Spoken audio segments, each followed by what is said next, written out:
اهدنا الصراط المستقيم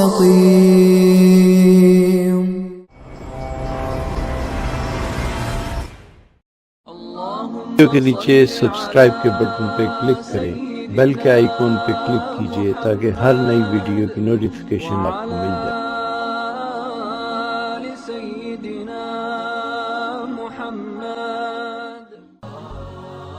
حضور فرماتے ہیں کہ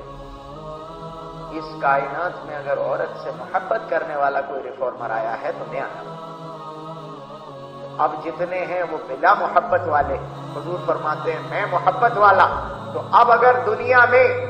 کہیں عورت یہ تلاشے کہ کوئی میرا سرپرست، کوئی میرا مربی، کوئی میرا رہبر، کوئی میری کفالت کرنے والا، میری تربیت کا حامل کوئی ایسا ہے جسے میرا خیال ہو، تو سوائے محمد الرسول اللہ صلی اللہ علیہ وسلم کے اس کائنات میں کوئی نظر نہیں آتا۔ دنیا ریفارمر میں کوئی نظر نہیں آتا،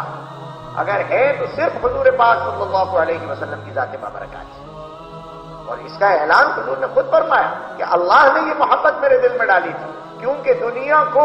قیامت تک کے لیے عورت کا مقام دینا تھا۔ ماں ہو، بیٹی ہو، بہن ہو، بیوہ ہو، مطلقہ ہو، دوشیزہ ہو، جس حال میں بھی ہو، بچی ہو یا بوڑھی ہو، ہر حال میں عورت کو اپنا مقام دلانا اور مرتبہ دینا تھا۔ اس لیے قرآن پاک نے بھی سب سے زیادہ آیات میں تذکرہ اگر احکام میں کیا ہے تو عورت کا کیا، اور محمد الرسول اللہ صلی اللہ علیہ وسلم نے جو تہذیب دی، اگر اس میں سب سے زیادہ تذکرہ اور سب سے زیادہ خیال کسی کا رکھا ہے تو عورت کا رکھا۔ اب ظاہر ہے کہ اس سے اگر نیچے اتریں گے، حضور سے اگر رخ موڑتے ہیں تو محبت کرنے والے سے رخ موڑ لیا، منہ موڑ لیا۔ ظاہر ہے جس طرح وہ بچی ہیں جنہوں نے دھوکہ دینے والوں کے ساتھ چل کر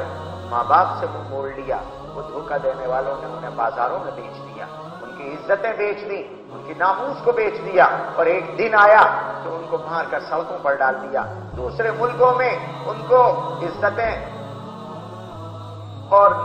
عفتیں پامال کرنے پر مجبور کر دیا، کہاں کہاں پہنچا دیا۔ یہ سب کیوں ہوا؟ اس لیے کہ محبت کرنے والے سے منہ موڑ لیا تھا۔ یہ شرم بے حیا ہو کر باہر مت نکلو،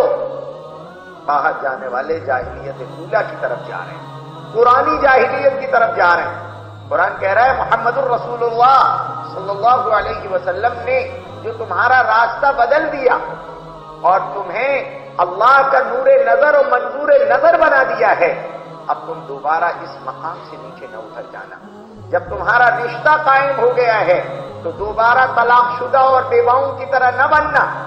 جب تمہیں سہاگ نصیب ہے، اللہ کی محبت بھری نگاہ نصیب ہے، اللہ کا تعلق نصیب ہے، اور یہ ساری ذمہ داریوں کی کفالت اللہ نے تمہارے میں اپنے ذمہ لے رکھی ہے، تو پھر تم دوبارہ پیچھے لوٹ کر جاہلیت کی طرف نہ جانا، ورنہ دنیا تمہارا وہی حال کرے گی جو اس سے پہلے کر چکی۔ اس سے پہلے دنیا نے تمہارا کیا کیا برا حال کیا،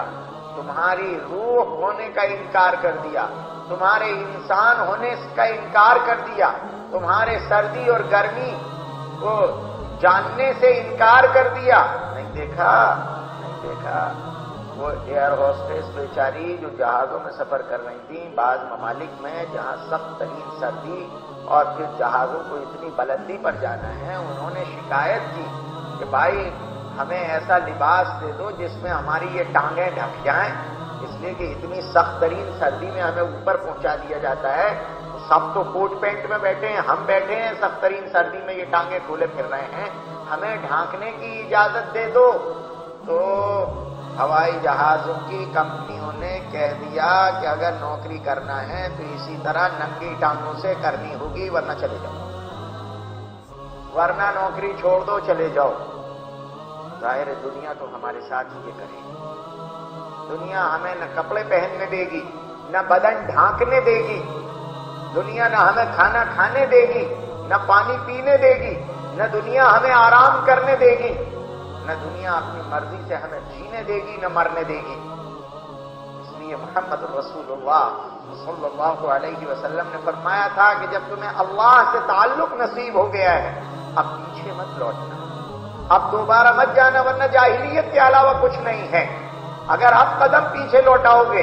تو پھر اسی جاہلیت کی طرف چلے جاؤ گے, وہی دشمنوں میں پھر چلے جاؤ گے.